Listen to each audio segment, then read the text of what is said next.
Hello guys, എല്ലാവർക്കും pilot on വീൽസിൻ്റെ ഒരു first വ്ളോഗിലോട്ട് സ്വാഗതം. പൈലറ്റ് ഓൺ വീൽസ് ആദ്യമായിട്ട് നമ്മളൊരു വ്ളോഗ് സ്റ്റൈലൊരു കോണ്ടൻറ്റ് ചെയ്യുന്നത്. നമ്മളൊരു പക്ഷേ ഇതുവരെ ട്രൈ ചെയ്യാത്തൊരു സാധനമാണ്. എനിക്കും ഒരു പക്ഷേ വളരെ പുതിയൊരു ഫോമാറ്റാണത്. സോ എന്തെങ്കിലും തെറ്റുകളുണ്ടെങ്കിൽ തീർച്ചയായും നിങ്ങൾ ക്ഷമിക്കണം. Will give our best no matter what. So ഇന്ന് എൻ്റെ ഒപ്പം ഉള്ളത് കരിസ്മ XMR ആണ്. ആ പശു എൻ്റെ ഒപ്പം ഉള്ളതല്ല. അത് എങ്ങനെ വന്നു എന്നുള്ളത് എനിക്ക് അറിയുമല്ലോ. സത്യം പറഞ്ഞാൽ ഞാൻ ഇവിടെ ഷൂട്ട് ചെയ്തുകൊണ്ടിരിക്കുന്ന സമയത്ത് കയറി വന്നതാണ്. ഞാൻ പിന്നെ വിചാരിച്ചു ഡിസ്റ്റർബ് ചെയ്യേണ്ട, ഒരുപാട് പുല്ലൊക്കെ ഉള്ളതല്ലേ, അത് അതിൻ്റെ പരിപാടി നോക്കി സ്വസ്ഥമായി നിൽക്കുന്നു. ഞാൻ എൻ്റെ പരിപാടി നോക്കി സ്വസ്ഥമായി നിൽക്കുന്നു. സോ കരിസ്മ XMR, എനിക്ക് ആദ്യമായിട്ട് പറയാനുള്ളത്, ഒരുപാട് പേർക്ക് ഇപ്പോഴും അറിയില്ല ഇത് കരിസ്മയാണെന്നുള്ളത്, അല്ലെങ്കിൽ ഒരു പുതിയ കരിസ്മ വന്നിട്ടുണ്ട് എന്നുള്ളത്. യെസ്, ഓട്ടോ ഇന്തൂസിയാസ്റ്റുകൾക്കൊക്കെ എല്ലാവർക്കും തന്നെ അറിയാൻ പറ്റും. സ്ഥിരമായി വെഹിക്കിൾ ഫീഡ്സ് ഫോളോ ചെയ്യുന്ന എല്ലാവർക്കും തന്നെ മനസ്സിലാവും യെസ് ഇതൊരു കരിസ്മയാണെന്നുള്ളത്. പക്ഷേ ഒരുപാട് ആൾക്കാർക്ക് അറിയില്ല. ആൻഡ് അതിൻ്റെ ഒരു റിയാക്ഷൻ നമുക്ക് റോഡിലോട്ട് ഇറങ്ങുമ്പോൾ കറക്റ്റ് മനസ്സിലാവുന്നുണ്ട്. ചില സിഗ്നലിലൊക്കെ പോയി നിൽക്കുമ്പോൾ ആൾക്കാർ ചോദിക്കുന്നുണ്ട് ഇത് ഏതാണ് ബൈക്ക് എന്നുള്ളതൊക്കെ. ഞാൻ ഇതിൻ്റെ ഫസ്റ്റ് റൈഡ് റിവ്യൂവിന് പോയ സമയത്ത് ഞാൻ പറഞ്ഞിട്ടുണ്ടായിരുന്നു ഈ കരിസ്മ എന്നുള്ള ബാഡ്ജിങ് ഇവിടെ മേലെ കൊടുത്തത് ശരിക്കും ഒരു അബദ്ധമായി എന്നുള്ളത്. ബിക്കോസ് സൈഡിൽ നിന്നുള്ള വ്യൂ നോക്കുമ്പോൾ, അതായത് നാട്ടുകാർ കാണുമ്പോൾ എവിടെയും കരിസ്മ എന്ന് എഴുതിയിട്ട് കാണാൻ പറ്റുന്നില്ല, XMR എന്ന് മാത്രമാണ് കാണാൻ പറ്റുള്ളൂ. അതൊരു പ്രോബ്ലം തന്നെയാണ്, ടു ബി ഓണസ്റ്റ്. പല ആൾക്കാർക്കും ഇത് കരിസ്മയായിട്ട് അവർക്ക് കണക്ട് ചെയ്യാൻ പറ്റുന്നില്ല. ഒരു ലെജൻഡറി ബൈക്കാണ് എന്നുള്ളത് ആർക്കും തന്നെ മനസ്സിലാക്കിയെടുക്കാൻ പറ്റുന്നില്ല എന്നുള്ള വലിയൊരു പ്രോബ്ലം തന്നെയാണ്. പക്ഷേ ബൈക്ക് ഇന്തൂസിയാസ്റ്റുകൾക്ക് എല്ലാവർക്കും തന്നെ അറിയാം yes this is charisma and ഇതിൻ്റെ ട്രൂ പൊട്ടൻഷ്യൽ എന്താണെന്നെല്ലാം അറിയാം. ഇപ്പോൾ ബൈക്ക് ഇറങ്ങിയിട്ട് ഒരു 7-8 മാസമായി. നമ്മുടെ അടുത്ത് ഇപ്പോൾ കിട്ടിയിട്ട് 10 ദിവസമായി. ഞാൻ എൻ്റെ ഡെയിലി ഡ്രൈവറായിട്ട് യൂസ് ചെയ്യണം, എൻ്റെ ഡെയിലി റൈഡിങ് ബൈക്കാണിത്. പക്ഷേ ഇന്നത്തെ വീഡിയോ നമ്മൾ മെയിനായിട്ട് ചെക്ക് ചെയ്യാൻ പോകുന്നത് ഇതിൻ്റെ ടൂറിംഗ് കേപ്പബിലിറ്റി എങ്ങനെയാണെന്നുള്ളത് അറിയാൻ വേണ്ടിയിട്ടാണ്. ഒരുപാട് പേര് പറയുന്നുണ്ട് ഇത് ഹോണ്ട CBR 250R ഒരു സ്പിരിച്വൽ സക്സസറാണെന്നുള്ളത്. ഒരു CBR 250R സക്സസർ ആവണമെന്നുണ്ടെങ്കിൽ ബാക്കി എല്ലാ കാര്യവും അടിപൊളിയായി ചെയ്യണം. പക്ഷെ എല്ലാത്തിലും ഉപരി അത് നല്ലൊരു ടൂറിംഗ് മെഷീൻ ആയിരിക്കണം. ബിക്കോസ് CBR എപ്പോഴും പേര് കേട്ടിരുന്നത് അതിൻ്റെ ടൂറിംഗ് കേപ്പബിലിറ്റിക്ക് വേണ്ടിയിട്ടായിരുന്നു. സോ ഇന്നത്തെ വീഡിയോ നമ്മൾ കൂടുതലും ചെക്ക് ചെയ്യാൻ പോകുന്നത് അതിനെ പറ്റിയാണ്. നമ്മളിപ്പോൾ നേരെ ഹെഡ് ഔട്ട് ചെയ്യാൻ പോകുന്നത് എറണാകുളത്തോട്ടാണ്. ഞാനിപ്പോൾ എൻ്റെ നാട്ടിൽ ഒറ്റപ്പാലത്താണ് ഉള്ളത്. ഇവിടെ നമ്മൾ പല ടൈപ്പ് ഓഫ് റോഡ്സിലൂടെ ഇതിന് ഓടിച്ചു നോക്കും. ഹൈവേയിൽ പോവും, ട്വിസ്റ്റീസിലൂടെ പോവും. അവിടെയൊക്കെ ഇതിൻ്റെ പെർഫോമൻസ് എങ്ങനെയാണ് നമുക്ക് നോക്കാം. അതെല്ലാം തുടങ്ങുന്നതിന് മുന്നേ എനിക്ക് 2 പരാതി പറയാനുണ്ട്. അതിൽ ഒന്നാമത്തേത് ഇതിൻ്റെ ഒരു ഓവറോൾ ഫിറ്റ് ആൻഡ് ഫിനിഷാണ്. ഈ ബൈക്ക് ഞാൻ ഫസ്റ്റ് ടെസ്റ്റ് ഡ്രൈവ് ചെയ്ത സമയത്ത്, ഫസ്റ്റ് റൈഡ് റിവ്യൂ ചെയ്ത സമയത്ത് ഞാൻ പറഞ്ഞിട്ടുണ്ടായിരുന്നു ചില സ്ഥലത്ത് പെയിൻറ്റ് ക്വാളിറ്റി ഒക്കെ കുറച്ച് മോശമാണെന്നുള്ളത്. അത് നമുക്ക് ഇപ്പോൾ കറക്റ്റ് കാണാൻ പറ്റുന്നുണ്ട്. ഈ ടാങ്കിൻ്റെ ഒക്കെ പെയിൻറ്റിൻ്റെ ഫിനിഷ് കുറച്ച് മോശമായി പോയി എന്നുള്ളത് നമുക്ക് കാണാൻ പറ്റുന്നുണ്ട്. പിന്നെ ഞാൻ പറഞ്ഞല്ലോ കരിസ്മ ലോഗോ അത് കുറച്ചും കൂടി സൈഡിൽ വലുതായി കൊടുക്കണമായിരുന്നു. ലോഗോ സ്റ്റിക്കറോ എന്തെങ്കിലും കൊടുക്കണമായിരുന്നു. അതെല്ലാത്തിലും ഉപരി ഇതിൻ്റെ ഒരു ഓവറോൾ ഫിറ്റ് ആൻഡ് ഫിനിഷ് അല്ലെങ്കിൽ ക്വാളിറ്റി നോക്കിക്കഴിഞ്ഞാൽ ഇതിൻ്റെ സ്വിച്ച് ഗിയറിൽ നമുക്കൊരു ഇഷ്യൂ കാണാൻ പറ്റും. ഇതിൻ്റെ ഫിനിഷ് ഇപ്പോൾ തന്നെ പോയതായിട്ട് നമുക്ക് കാണാൻ പറ്റും. ഇത് ബ്ലാക്ക് കളറിലൊന്നുമല്ല, ഇപ്പോൾ തന്നെ ഗ്രേ കളറായി ഒരുപാട് സ്ക്രാച്ചസ് വന്നിട്ടുണ്ട്. ഇതിൻ്റെ കീ നോക്കിയാൽ നിങ്ങൾക്ക് കാണാൻ പറ്റും very very battered and bruised ആണ് പ്ലാസ്റ്റിക്കിൻ്റെ ക്വാളിറ്റി എല്ലാം. അതുപോലെ തന്നെ പല സ്വിച്ചുകളും വർക്ക് ചെയ്യുന്നില്ല. ഇപ്പോൾ ഈ മോഡ് സ്വിച്ച്, മോഡേൺ സെറ്റ് സ്വിച്ചിൽ മോഡ് സ്വിച്ച് പലപ്പോഴും സ്റ്റക്കായി പോവാണ്. നമ്മൾ പ്രസ് ചെയ്യുന്നു, അത് അവിടെ തന്നെ ഇരിക്കുന്നു, തിരിച്ചു വരുന്നില്ല. അപ്പോൾ ഒരു ടാക്ടിലിറ്റി ഒക്കെ പോയി കിടക്കുവാണ്. ലൈക്ക് വൈസ് ഈ ഒരു വൈസറിൻ്റെ ബട്ടൺ അതിപ്പോൾ സത്യം പറഞ്ഞാൽ പ്രസ് ചെയ്യാൻ പോലും പറ്റുന്നില്ല. ഈ പ്ലാസ്റ്റിക്കും എല്ലാം ക്വാളിറ്റി കുറച്ച് മോശമായിട്ട് ഇപ്പോൾ നമുക്ക് തോന്നുന്നുണ്ട്. സോ ഒരു CBR 250R പിൻഗാമി ആവണമെന്നുണ്ടെങ്കിൽ നല്ല ഒരു ലക്ഷണമല്ല ഇപ്പോൾ നമ്മൾ കണ്ടു തുടങ്ങുന്നത്. സോ ഇനി നമുക്ക് എന്തായാലും റോഡിലോട്ട് പോവാം. റൈഡ് സ്റ്റാർട്ട് ചെയ്തുകൊണ്ട് ബാക്കിയുള്ള കാര്യങ്ങൾ പറയാം. Let's get on with our ride. ഇതിൻ്റെ മീറ്റർ കൺസോളിൻ്റെ ഒരു വിസിബിലിറ്റി ഒരു പ്രോബ്ലം തന്നെയാണ്. ഇപ്പോൾ ഡയറക്റ്റ് സൺലൈറ്റ് അടിക്കുന്നുണ്ട്, എനിക്ക് സത്യം പറഞ്ഞാൽ ഒന്നും തന്നെ കാണാൻ പറ്റുന്നില്ല. ഗിയർ പൊസിഷൻ ഇൻഡിക്കേറ്ററും ടാക്കോമീറ്ററും സ്പീഡും മാത്രമേ കാണാൻ പറ്റുന്നുള്ളൂ. ഇവിടെ കൊടുത്തിരിക്കുന്ന ഡാറ്റ ഒന്നും തന്നെ വിസിബിൾ അല്ല. ആ ഫോണ്ട് കുറച്ചും കൂടി ബോൾഡറാക്കി കൊടുക്കാമായിരുന്നു എന്നുള്ളതാണ് എൻ്റെ ഒരു അഭിപ്രായം. അപ്പോൾ കുറ്റങ്ങളെല്ലാം പറഞ്ഞ സ്ഥിതിക്ക് നമുക്ക് റൈഡ് സ്റ്റാർട്ട് ചെയ്യാം. ഒരു കാര്യത്തിൽ ഞാൻ വളരെയധികം ഹാപ്പിയാണ്, അതിൻ്റെ സസ്പെൻഷൻ്റെ കാര്യത്തിലാണ്. ഇതിൻ്റെ ലുക്കും മട്ടും ഭാവമൊക്കെ കണ്ടു കഴിഞ്ഞാൽ ഒരു സൂപ്പർ സ്പോർട്ട് കാറ്റഗറിയിലൊക്കെ പെടുന്ന ഒരു ബൈക്കാണെന്ന് നമുക്ക് തോന്നുമെങ്കിലും സസ്പെൻഷൻ അങ്ങനെയൊന്നുമല്ല. ഇപ്പോൾ ഈ റോഡൊക്കെ ഉണ്ടല്ലോ വളരെ മോശമായിട്ട് കിടക്കുവാണ്. ഇതിൽ കൂടെ ഒക്കെ നമുക്ക് സിമ്പിളായിട്ട് പോകാം, വലിയ ബുദ്ധിമുട്ടൊന്നും നമുക്ക് ഫീൽ ചെയ്യില്ല. സസ്പെൻഷൻ അത്യാവശ്യം ബംസ് എല്ലാം സോക്കിക്കുന്നുണ്ട്. ഡാമ്പിങ് അടിപൊളിയാണ്, റീബൗണ്ടും മോശമില്ല. സോ നിങ്ങൾ കംഫർട്ടബിൾ ആണോ? യെസ്, കംഫർട്ടബിൾ ആയിരിക്കും. സോ ആ കാര്യത്തിൽ യെസ് CBR 250R ആയിട്ട് അത്യാവശ്യമൊക്കെ സിമിലറാണ് എന്ന് നമുക്ക് പറയാൻ പറ്റും. ഇതുപോലത്തെ വളരെ ബമ്പി ആയിട്ടുള്ള റോഡ്സിലൊക്കെ CBR കുറച്ചും കൂടി സോഫ്റ്റ്വെയർ ആയിരുന്നു എന്നാണ് എൻ്റെ ഒരു ഓർമ്മ. ഞാനിപ്പോൾ കുറച്ച് നാളെ ഓടിച്ചിട്ട് CBR 250R, പക്ഷേ എന്നാലും എൻ്റെ ഓർമ്മ ശരിയാണെന്നുണ്ടെങ്കിൽ ഇതിലും സോഫ്റ്റ്വെയർ ആയിട്ടുള്ളൊരു സെറ്റിംഗ് ആയിരുന്നു CBRൻ്റെ. പക്ഷേ കരിസ്മ കുറച്ചും കൂടി മെച്ചൂർഡാണ് ആ ഒരു സസ്പെൻഷൻ ക്യാരക്ടറിൻ്റെ കേസിൽ. വീണ്ടും കുറച്ച് പമ്പി സെക്ഷൻ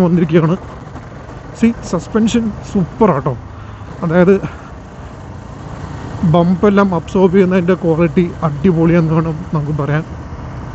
പിന്നെ റൈഡിങ് പൊസിഷനും അത്രയ്ക്ക് അഗ്രസീവ് ഒന്നുമല്ല. വൺസ് അഗെയിൻ നമ്മൾ ബൈക്ക് കാണുമ്പോൾ നമ്മളതിന് എക്സ്പെക്റ്റ് ചെയ്യുന്ന മറ്റ് പലതും ആയിരിക്കും. പക്ഷേ നമ്മൾ once we are on the bike, yes it is committed. നല്ലൊരു നേക്കഡ് ബൈക്കാണെന്നുണ്ടെങ്കിൽ നമ്മൾ ഒരു പക്ഷേ ഇങ്ങനെ ആയിരിക്കും ഇരിക്കുന്നത്. ഇത് കുറച്ചും കൂടി കമ്മിറ്റഡ് ആണ്. ഈവൻ കാലിൻ്റെ പൊസിഷനും കുറച്ച് കമ്മിറ്റഡ് ആണ്. പക്ഷേ പരാതി നമുക്ക് പറയാനില്ല. കുറച്ചൊക്കെ ടൂറിങ് ഫ്രണ്ട്ലി ആണ് എന്ന് വേണം നമുക്ക് ഇതിൻ്റെ സീറ്റിംഗ് പൊസിഷനെ വിശേഷിപ്പിക്കാൻ.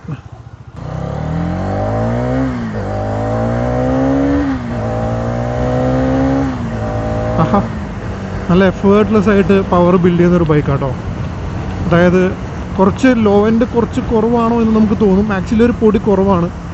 ഒരു 4 വാൾവ് ലിക്വിഡ് കൂൾഡ് എഞ്ചിനാണ്. നമ്മളൊരു ഹൈ റവിങ് എഞ്ചിനായിരിക്കുമോ എന്ന് നമ്മൾ പ്രതീക്ഷിക്കും. പക്ഷേ ഇതിൻ്റെ ക്യാരക്ടർ അങ്ങനെയല്ല. അത്യാവശ്യം ലോ എൻഡ് ടോർക്കൊക്കെ നമുക്ക് കിട്ടുന്നുണ്ട്. പക്ഷേ ആ ഒരു കംപ്ലീറ്റ് പവർ ബിൽഡ് ചെയ്യാൻ ചെറിയൊരു ലാഗ് ഉണ്ട്. ആ ഒരു ഫുൾ ഹോഴ്സ് പവർ നമുക്ക് കിട്ടാൻ ചെറിയൊരു ലാഗ് ഉണ്ട്. ഒന്ന് റവ് ചെയ്ത് കയറ്റിയാലേ കിട്ടുള്ളൂ. പക്ഷേ ടോർക്കിന് യാതൊരു കുറവുമില്ല. അതുകൊണ്ടാണ് ഞാൻ നേരത്തെ പറഞ്ഞ പോലെ നമുക്ക് 6th ഗിയറിലൊക്കെ സിമ്പിളായിട്ട് സിറ്റി ട്രാഫിക്കൊക്കെ ക്രൂസ് ചെയ്ത് പോകാൻ പറ്റുന്നത്. ഇപ്പോൾ ഞാൻ 6th ഗിയറിലാണ്, 50 കിലോമീറ്ററിലാണ്. ഈ ഒരു വണ്ടീനെ ഓവർടേക്ക് ചെയ്യണമെങ്കിൽ just whizz the throttle and see, യാതൊരു പ്രൊട്ടസ്റ്റും ഇല്ലാതെ എൻജിൻ നമുക്ക് ടോർക്ക് ബിൽഡ് ചെയ്ത് തരുന്നുണ്ട്. ആൻഡ് ഒരു 70-80 കിലോമീറ്റേഴ്സൊക്കെ എത്തുമ്പോഴാണ് നമുക്ക് മനസ്സിലാവുന്നത് ഇതിൻ്റെ 6th ഗിയർ അധികം ടോളല്ല എന്നുള്ളത്. ദാറ്റ് മീൻസ് ഇത് ഒരു ഹൈവേ ഗിയർ അല്ല 6th ഗിയർ എന്ന് പറയുന്നത്. നമുക്ക് കുറച്ചും കൂടി സിറ്റിനുള്ളൊക്കെ ആയിട്ട് ഓടിച്ച് നടക്കാൻ പാകത്തിനാണ് ഹീറോ ഇതിൻ്റെ ഗിയർ ബോക്സിൻ്റെ റേഷ്യോസ് സെറ്റ് ചെയ്തിരിക്കുന്നത്. എനിക്കിതൊരു 70-80 ഒക്കെ എത്തുമ്പോഴേക്കും ഒരു ഗിയറും കൂടി ഉണ്ടായിരുന്നെങ്കിൽ എന്നുള്ളൊരു തോന്നൽ ഞാൻ അറിയാതെ ഗിയർ ഷിഫ്റ്റ് ചെയ്ത് പോവുകയാണ്. സോ അത് നല്ലൊരു ഇൻഡിക്കേഷൻ അല്ല. നല്ലൊരു ടൂറിംഗ് ബൈക്കാണെന്നുണ്ടെങ്കിൽ അതിനൊരു ടോളർ ടോപ്പ് ഗിയർ വേണമെന്നുള്ളത് നിർബന്ധമായിട്ടുള്ള കാര്യമാണ്. എന്നാലാണ് എൻജിൻ എപ്പോഴും അതിൻ്റെ കംഫർട്ട് സോണിൽ കിടക്കുള്ളൂ, നമുക്ക് മാക്സിമം മൈലേജ് കിട്ടുള്ളൂ.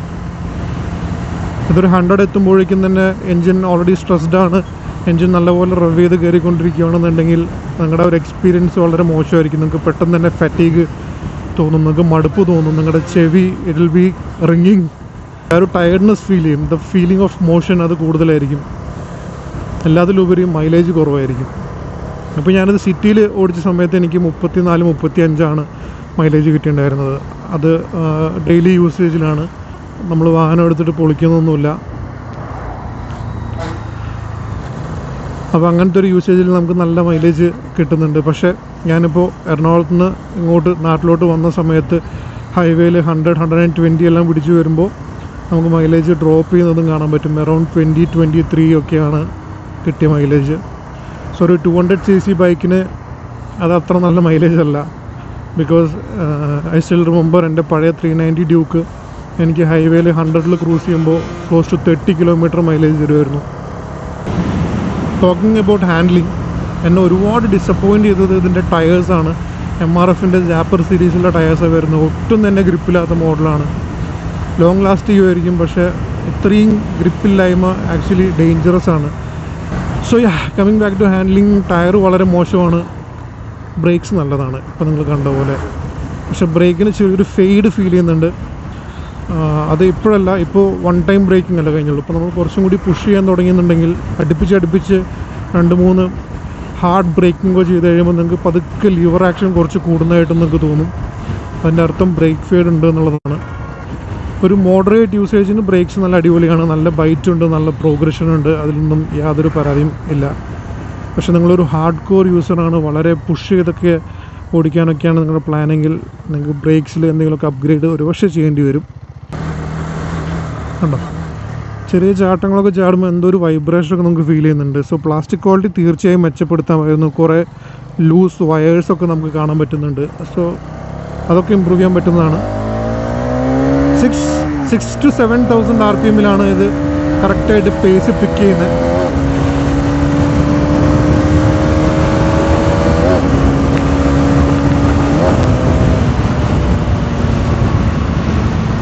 ക്ലച്ചും ഗിയർ ബോക്സും സൂപ്പറാണ് കേട്ടോ. നല്ല ലൈറ്റ് ആക്ഷനുള്ള ക്ലച്ചാണ്. ഗിയർ ബോക്സ് നല്ല സ്ലിക്കാണ്. നല്ല ഫീൽ ആൻഡ് ഫീഡ്ബാക്ക് കിട്ടുന്നുണ്ട് ഓരോ ഗിയർ ഷിഫ്റ്റിലും.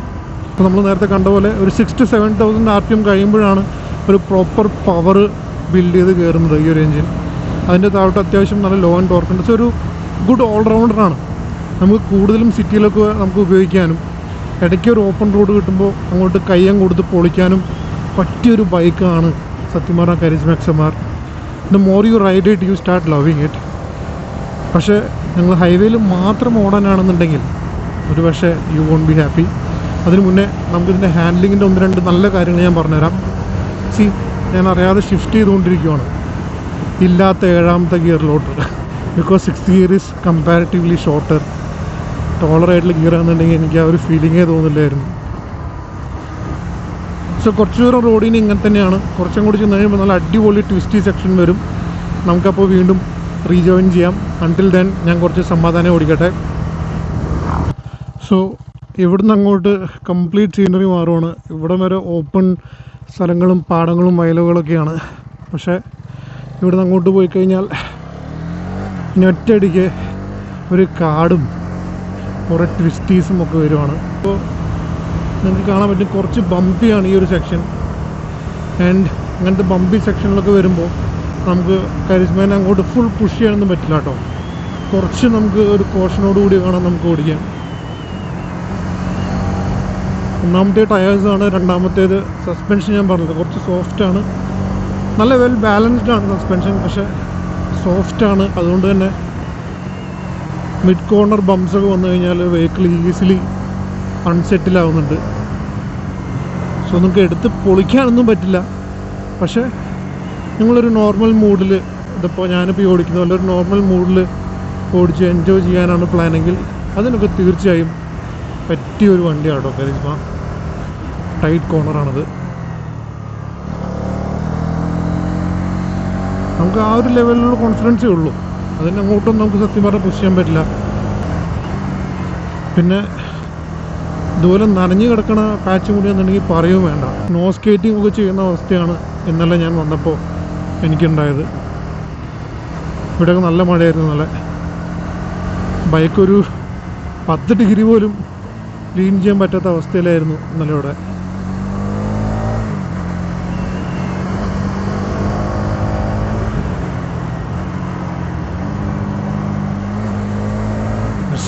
ഇനി ഇവിടുന്ന് അങ്ങോട്ട് നല്ലൊരു ബാഡ് പാച്ചാണ്. ഒരു 10 കിലോമീറ്ററോളം ഇതുപോലെ വളരെ ബമ്പിയാണ്. കുറച്ചങ്ങോട്ട് പോയാൽ റോഡ് പണി നടക്കുന്നുണ്ട്.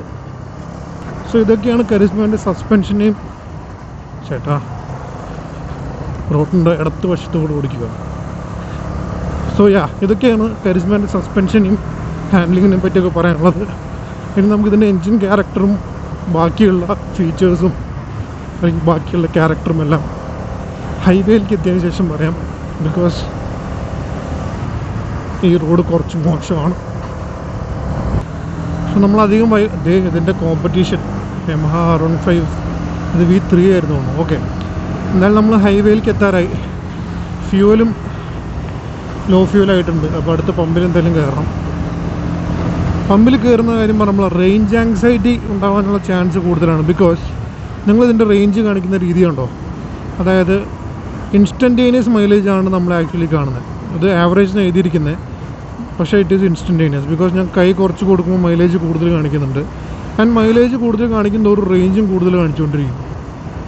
അപ്പോൾ എങ്ങനെയാണ് നമ്മൾ ആക്ച്വൽ റേഞ്ച് എങ്ങനെ മനസ്സിലാക്കണ്ടേ?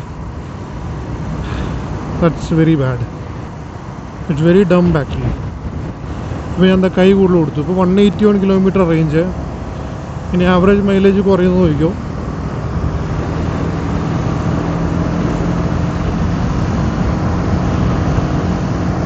കണ്ടോ, ഇപ്പോൾ 113 കിലോമീറ്ററായി. ഞാനപ്പോൾ എങ്ങനെയാണ് മനസ്സിലാക്കേണ്ടത് ഈ ബൈക്കിന് ആക്ച്വലി എത്ര ദൂരമാണ് ഓടാൻ പോകുന്നതെന്നുള്ളത്? ആ കാര്യം വളരെ മോശമായി. എന്തൊക്കെയായാലും ഈ ഒരു route one of my favourite കേട്ടോ. രാവിലെ നേരത്തെയൊക്കെ വരുവാണെങ്കിൽ ബൈക്കിൽ എസ്പെഷ്യലി നല്ല ക്ലൈമറ്റ് ആയിരിക്കും. ആൻഡ് റോഡ് കാലിയായിരിക്കും, ഒറ്റ ആൾ പോലും ഉണ്ടാവില്ല. കറക്റ്റ് നോക്കി കയറില്ല എന്നുണ്ടെങ്കിൽ ഓരോരുത്തർമാർ 150, 160, 200 പറന്ന് വരുന്നുണ്ടാവും. Okay, good to go. So acceleration സൂപ്പറാണ്. ഗിയർ ചേഞ്ച്, ക്ലച്ച് എല്ലാം തന്നെ അടിപൊളിയാണ്. ഒറ്റ പരാതിയുള്ളൂ, നമ്മൾ 100ലാണ് നമുക്ക് ക്രൂസ് ചെയ്യാൻ പ്ലാനെങ്കിൽ 100 km/h 7000 RPM ആണ് എൻജിൻ കീപ്പ് ചെയ്യുന്നത്. 7000 RPM is not a good touring RPM. Engine ഭയങ്കര ബസിയാണ്. എൻജിൻ്റെ റിഫൈൻമെൻറ്റ് ഇല്ലായ്മ കണ്ടു തുടങ്ങുന്ന ഒരു ടൈമാണ് ഈ ഒരു 6000-7000 RPM എന്ന് പറയുന്നത്. ആൻഡ് ആ ഒരു ലിമിറ്റിൽ, ആ ഒരു RPM ലിമിറ്റിൽ കുറേ ദൂരം ഇങ്ങനെ പോകുമെന്ന് പറഞ്ഞാൽ എളുപ്പമുള്ള കാര്യമല്ല. Bike stressed and you also feel stressed. നല്ലൊരു ടൂറിങ് സ്പീഡ് എന്ന് പറയുന്നത് ഒരു പക്ഷേ 87-90 km ആണെന്നുണ്ടെങ്കിൽ അറൗണ്ട് 6000 RPM ആണ്. ഇത് കുറച്ചും കൂടി ബെറ്ററാണ് ഇഫ് യു ആസ്ക് മീ. ഈ ഒരു RPM വലിയ പ്രൊട്ടസ്റ്റ് ഒന്നുമില്ല, നല്ല സുഖമായിട്ട് നമുക്ക് ക്രൂസ് ചെയ്യാനും പറ്റുന്നുണ്ട്. ഈവൻ ബെറ്ററാണ് നമ്മൾ 80 പോകുമ്പോൾ, ബിക്കോസ് 5000 RPM ഉള്ളൂ. എൻജിൻ അതിൻ്റെ ബെസ്റ്റ് പോസിബിൾ സിറ്റുവേഷനിലാണ്, ഒട്ടും തന്നെ സ്ട്രെസ്ഡ് അല്ല. സോ ഇതായിരിക്കും എന്നോട് ചോദിച്ചാൽ ഒരു പക്ഷേ ഏറ്റവും ബെസ്റ്റ് ടൂറിങ് സ്പീഡ് 80 km/h. ഒരുപാട് പേർക്ക് ഇത് കേൾക്കുമ്പോൾ സന്തോഷം ഉണ്ടാവില്ല, പക്ഷേ sadly that is the truth. ഇപ്പോൾ നമ്മൾ കുതിരാൻ ടണലൊക്കെ എത്താൻ തുടങ്ങി. നല്ല അടിപൊളി വ്യൂ കേട്ടോ. I'm actually proud to be a Palakkad ജില്ലക്കാരൻ, ബിക്കോസ് ഇത്രയും നല്ല റോഡുകളും ഇത്രയും നല്ല വ്യൂകളും ഒക്കെ വളരെ ചുരുക്കം ജില്ലകളിൽ നമുക്ക് കിട്ടുള്ളൂ. ആൻഡ് ഇത്രയും നല്ല ഹൈവേകളും. സോ അതൊക്കെയായിരുന്നു കരിസ്മ XMR ടൂറിംഗ് വിശേഷങ്ങൾ. ഇഫ് യു ആസ്ക് മീ, നിങ്ങളൊരു നോർമൽ റൈഡറാണ്, നിങ്ങൾ നിങ്ങളുടെ ബൈക്കിൽ നിന്ന് ഒരുപാടൊന്നും എക്സ്പെക്റ്റ് ചെയ്യുന്നില്ല. നിങ്ങൾക്ക് ഡെയിലി കമ്മ്യൂട്ട് ചെയ്യണം, ജോലിക്ക് പോകണം വരണം, അത്യാവശ്യം കുറച്ച് സ്പോർട്ടി ആയിട്ടൊക്കെ റൈഡ് ചെയ്യണം, ഒരുപാട് ടൂറിംഗ് ഒന്നും ചെയ്യേണ്ട ആവശ്യമില്ല, അല്ലെങ്കിൽ ടൂറിംഗ് 80 km സ്പീഡിൽ ചെയ്താൽ മതിയെങ്കിൽ yes, you will be happy with Karizma XMR. അതിൽ കൂടുതൽ നിങ്ങൾ എന്ത് എക്സ്പെക്റ്റ് ചെയ്താലും there are better bikes out there in the market. ഈ ഒരു പ്രൈസ് പോയിന്റിൽ തന്നെ നമുക്ക് വേറെ ഒരുപാട് ബൈക്കുകൾ നമുക്ക് അവൈലബിൾ ആണ്. അപ്പോൾ നിങ്ങളുടെ പ്രയോറിറ്റി എന്താണെന്ന് നോക്കുക. നിങ്ങൾക്ക് ടൂറിംഗ് ആണ് ആഗ്രഹമെങ്കിൽ നിങ്ങൾക്ക് ഹീറോയിൻ്റെ തന്നെ മാവറിക് എടുക്കാവുന്നേ ഉള്ളൂ. It's A beautiful touring machine. U will be really happy riding A maverick on A long ride. ഇനി അതല്ല കുറച്ചും കൂടി സ്പോർട്ടി ആയിട്ടുള്ള ബൈക്കാണ് നിങ്ങൾക്ക് വേണ്ടെന്നുണ്ടെങ്കിൽ ദർ ആർ അതർ ഓപ്ഷൻ. ഞാൻ പേരെടുത്ത് പറയുന്നില്ല, അപ്പം നമുക്ക് വേറെ വീഡിയോയിൽ നമുക്ക് തീർച്ചയായും ഡിസ്കസ് ചെയ്യാം. അപ്പോൾ അങ്ങനത്തെ ഓപ്ഷൻസ് നിങ്ങൾക്ക് വേറെ മാർക്കറ്റിൽ അവൈലബിൾ ആണ്.